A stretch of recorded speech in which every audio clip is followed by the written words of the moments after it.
আসসালামু আলাইকুম সবাইকে। আজ দুপুরে রান্না করেছিলাম গরুর ভুঁড়ি। এজন্য প্রথমে আমি ফ্রিজ থেকে ভুঁড়িগুলো বের করে রেখেছি। এরপরে এলাচ, জিরা এবং রসুন আর আদা বেটে নিচ্ছি।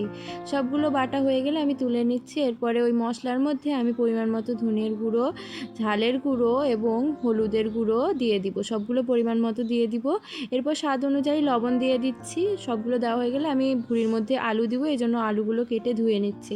এরপর তেল গরম করে আমি ঝাল এবং পেঁয়াজগুলো ভেজে নিচ্ছি। এরপর আলাদা করে রাখা মশলাগুলোও দিয়ে দিচ্ছি। সবগুলো ভালো মতো পানি দিয়ে ভালো মতো কষিয়ে নিয়ে কষানো হয়ে গেলে আমি আলুগুলো দিয়ে দিচ্ছি। আলু কষানো হয়ে গেলে আমি ভুঁড়িগুলো দিয়ে দিচ্ছি। ভুঁড়ি দেওয়া হয়ে গেলে আমি খুব সুন্দর মতো আস্তে আস্তে এগুলো ভালো মতো কষিয়ে নিব।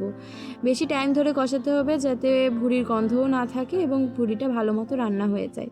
শেষ পর্যায়ে আমি এখানে ভাজনা দিয়ে দিচ্ছি। ভাজনা দেওয়ার পরেও আমি কয়েকবার করে নেড়ে চেড়ে ভালো মতো রান্না করে নিব। এবার রান্না হয়ে গেলে আমি এটা পরিবেশন করছি সুস্বাদু ভুঁড়ি। ধন্যবাদ।